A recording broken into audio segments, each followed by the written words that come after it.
Shalom, selamat pagi Bapak Ibu Saudara sekalian dikasihi oleh Tuhan. Mari kita berdoa bersama-sama sebelum kita belajar firman Tuhan.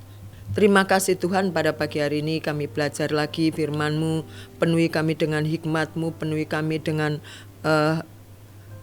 sesuatu yang baik yang daripada Tuhan, sehingga kami memperoleh rema dalam kami pembelajaran firman-Mu saat ini. Kami percaya Engkaulah Allah yang terus hadir dalam kehidupan kami. Terima kasih Bapa, di dalam nama Tuhan Yesus, haleluya, amin. Bapak Ibu Saudara yang sekalian dikasihi oleh Tuhan, pada pagi hari ini bacaan kita terambil di dalam kitab Efesus. Kitab Efesus 6, kitab yang ditulis oleh Rasul Paulus, puji Tuhan. Ayat yang ke-10, demikian bunyinya. Akhirnya hendaklah kamu kuat di dalam Tuhan, di dalam kekuatan kuasanya. Puji Tuhan. Dan pada pagi hari ini saya akan memberikan judul, yaitu kuat di dalam Tuhan. Bapak Ibu Saudara sekalian, setiap orang ingin kuat di dalam Tuhan, ingin berakar di dalam Tuhan, ingin bertumbuh di dalam Tuhan, ingin mengeluarkan buah-buah pelayanan dan buah-buah pertobatan di dalam Tuhan. Tetapi selalu ada hal-hal yang menghambat kita, yang menghadang kita untuk kita kuat di dalam Tuhan. Ya. Perlu adanya ketergantungan kita kepada Tuhan. Perlu adanya kedekatan kita kepada Tuhan supaya kita bisa bertekun melawan tipu muslihat iblis. Ya. Tipu muslihat iblis ini kan banyak sekali. Ya, ataupun kedagingan kita. Kalau sudah pegang HP, waktu saat teduh, waktunya baca firman, lupa. Ya. Bangun pagi, harusnya berdoa dulu, tapi yang kita lihat HP. Lihat Shopee dulu, mungkin ada 12, obral murah. Buka TikTok dulu. Ya. Dagingan kita, ya, karena keinginan dari kita. Tetapi kita ingin dalam pengenalan akan Tuhan itu lebih dalam lagi. Tetapi kedagingan kita membawa kita kepada hal-hal yang tidak baik. Gadget itu bagus, tetapi ada tetapinya ya Bapak Ibu. Seringkali itu menjadi berhala dalam hidup kita. Nah, pada pagi hari ini ada banyak hal yang harus kita benahi dalam diri kita, tentunya bagaimana kita menjadi pribadi yang kuat di dalam Tuhan. Ya, yaitu kita harus, saya percaya, berdoa. Salah satu orang mengatakan doa adalah nafas kita, nafas orang percaya. Benarkah itu? Kita ada waktu untuk berdoa kepada Tuhan. Oh iya, saya sudah berdoa sehari paling tidak itu 3 kali. Bangun tidur, makan, mau tidur. Paling tidak itu. Ya.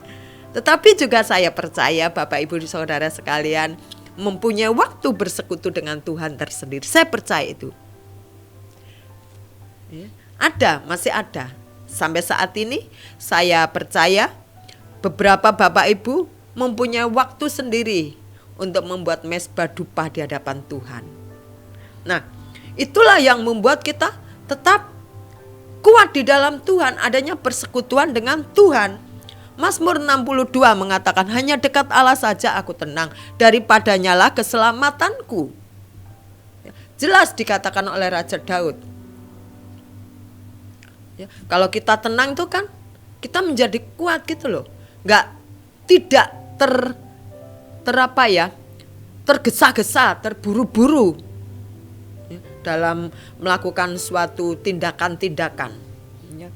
Selain itu, kalau kita tenang, saya harus berdoa dulu mau pergi. Amin Bapak. Bahkan ada Bapak Ibu Saudara sekalian, bukan cuma berdoa, doa puasa supaya tetap kuat imannya di dalam Tuhan, supaya tidak mudah goyah, supaya tidak mudah terpengaruh oleh kedagingan, selain juga oleh bujukan si iblis dengan cara-cara yang lain. Oleh karena itu Bapak Ibu Saudara sekalian yang dikasihi oleh Tuhan, di dalam Yakobus kita pernah membaca firman Tuhan ataupun kita pernah mendengar bahwa doa orang benar itu sangat besar kuasanya. Dan saya percaya Bapak Ibu Saudara sekalian adalah orang benar di hadapan Tuhan. Dan doanya Tuhan dengar. Amin. Puji Tuhan. Ya, puji Tuhan Bapak Ibu Saudara sekalian dikasihi oleh Tuhan. Kalau kita lihat di dalam Injil Matius 17. Mari Bapak Ibu Saudara sekalian yang sempat membuka di dalam Injil Matius 17 ayat yang ke-20. Demikian bunyinya. Ia berkata kepada mereka, karena kamu kurang percaya, sebab aku berkata kepadamu, sesungguhnya sekiranya kamu mempunyai iman sebesar biji sesawi saja, kamu dapat berkata kepada gunung ini, pindah dari tempat lain ke sana, maka gunung ini akan pindah dan takkan ada yang mustahil bagimu. Puji Tuhan. Gunung saja bisa pindah kalau kita punya iman sebesar biji sesawi. Ya, sebesar biji sesawi. Katanya orang-orang yang sudah pernah melihat di Israel, kecil sekali biji sesawi, kecil sekali. Oh iya, ya. Dalam hal ini bukan berarti kita memindang gunung dari sana ke sini, bluk. Tidak. Gunung-gunung yang membebani hidup kita. Apa itu? Masalah, pergumulan, tekanan hidup, sakit penyakit. Itu merupakan gunung yang harus kita singkirkan dalam kehidupan kita. Gunung yang harus kita pindahkan dengan kita iman kita kepada Tuhan. Maksudnya kita pindahkan bukan berarti masalah itu jadi lepas, tidak.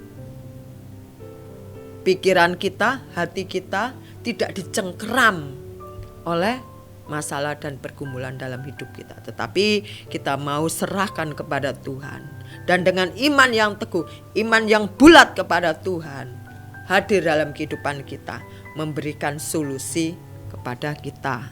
Puji Tuhan Bapak Ibu Saudara sekalian. Ya, oleh karena itu kuat di dalam Tuhan bukan hal yang mudah sesungguhnya, tetapi tidak juga menjadi berat karena ada Tuhan Yesus yang terus menopang kita, ya. Teguh dalam kebenaran, apa itu? Firman-Nya. Firman-Nya, ya. Tidak mudah goyah.